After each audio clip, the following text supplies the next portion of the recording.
Paul Clarke, how is it for you to be back for a third year in a row as Australia here at Eurovision?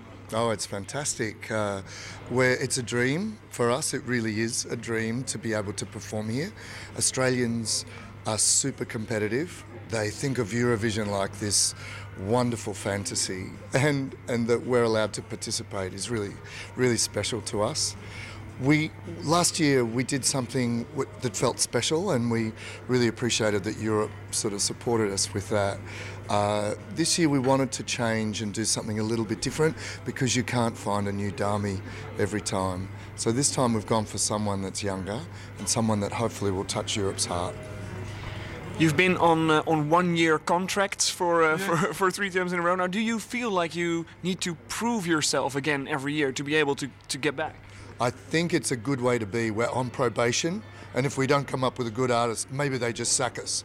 So we're really appreciative of Ukraine for allowing us to come. That was an invitation that they gave to us after last year, and we were really chuffed to get that. But it's no problem for us. We don't want to rock the boat, but we know we'd better bring it. We better bring it. We need to be the Sweden of the South. Is that why you also brought a Swede on your team in the person of Sasha Jean-Baptiste? Well, we had a lot of the ideas of how we were going to stage. We had the turntable, and we'd already shot the LED in Australia, but we were worried about making a turntable here and not having an artistic person that could sit between the artistic and the technical, and also to help Isaiah's performance. Sasha is wonderful. She is so good at that. She's got a very clear Swedish way of thinking about each shot that's a little bit different than the way we think about it. So she's brought a lot of strength to our team. Did you meet her at previous Eurovisions? How did the contact came about? No. Krista Bjorkman, the contest producer, is now a friend of ours, and he's a mentor of ours in the competition. And he loved Dami. And we said, look, we want a production designer. He said, what's that? And in films, in feature films, a production designer is someone that designs the look. And he said, oh, well, we've got someone that we call a creative director. And I said, well, normally I'm the director, but it's been a very good collaboration with Sasha, because I'm big picture story and she's detail, and she's very good at the detail. So, but we really admire the way the Swedes do everything with Eurovision or with music. I loved Melody Festival, and we were judges there. It was so exciting and so passionate, and everyone from Sweden is there to watch. And I just love that you can see old men in silly hats, people dressed in drag, or just the indigenous people of Sweden were there, and just kids, you know, like teenagers, 10-year-olds. It's just right through the culture. So that's what we want to do. We want to have our own competition in Australia that can lead to a winner for Eurovision, if we're allowed. Is that the plan for one of the upcoming years, if you're coming back, to have a national final? Yes. Yeah, that's what we want to do. We just want to, and it would be nice to be able to, we've talked to Krista about coming to Australia and coming to just help us set that up. I think that would be a good thing. We just did a big show, a preview show for Eurovision, which was Australia's favourite Eurovision artists. And it comes out this Wednesday. And I can tell you that there are 4 Swedish artists in the top 10. So we interviewed him for that, and he was brilliant. So yeah, I think he's a producer with an excellent eye for talent and a very good practical nature for how to deliver talent in the best way.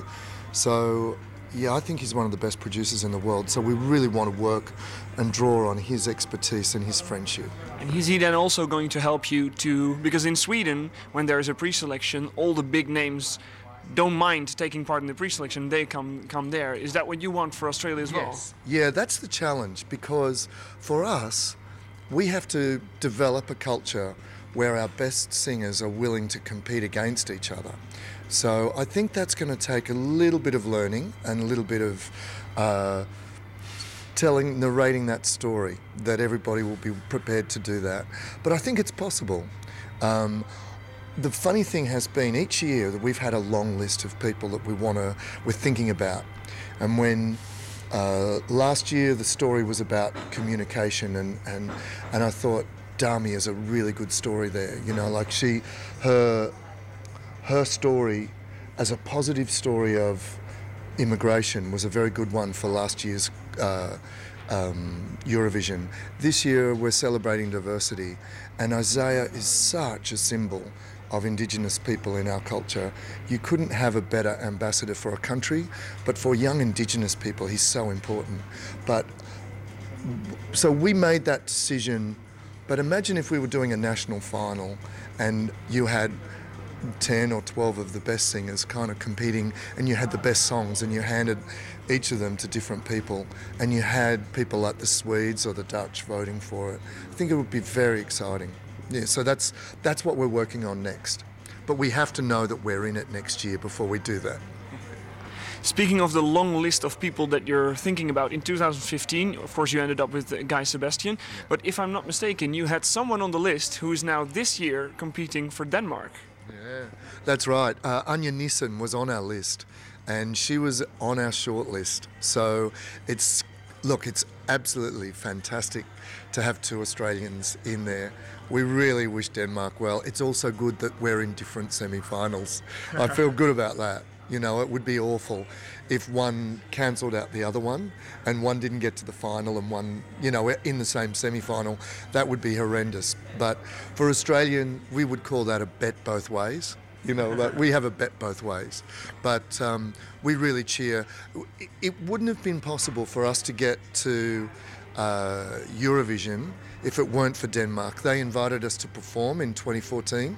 At the time, there was an event producer called Sitze Bakker, a Dutchman, who allowed us helped us to get into the competition, and we were also helped by Germany and by Sweden. But we really thank the Danes for allowing us in the first place. And is it nice to see Anja here then as well? Because you... Absolutely. I've not actually seen her yet, but we must do something together.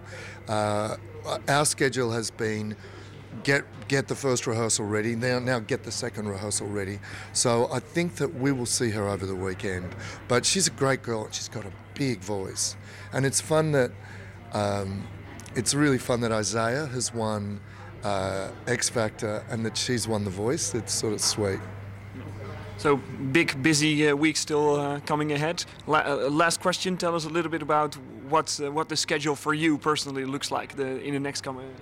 Well, Ahead of Delegation is really about trying to make all the communications work and get everybody's story out there and ensure that what story we're telling about Isaiah is a good one, and that he can meet other networks and other cultures. It's also that there's a sense that the Australian audience is finding out about the singer from Bulgaria, like Christian, or we're meeting the Dutch girls, and we're just getting a sense of all the different people in Australia from different diaspora, that they're hearing the stories of the people that they really care about.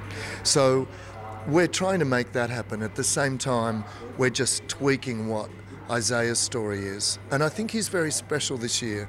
He's got a brilliant voice. I think one of the best voices in the competition. When I hear him sing, he reminds me of Marvin Gaye. There's that beautiful, sweet, fine soul voice, and it's such, to me, he really touches my heart, and I hope that he sort of touches the heart of Europe too. You could feel yesterday in our rehearsal that there were moments where I thought, great, this bodes very well, just like Dami did last year. I'm always forgetting one small thing. How is the Asia Song Contest coming along? Good. We started last year and we introduced ourselves to all the public broadcasters. And it occurred to me that if Eurovision, there were a lot of political problems last year. China was against South Korea, South Korea was against China, Japan was against China, China was against Japan. So it was a difficult year to be pitching this year of, come on everybody, come and do a big song contest.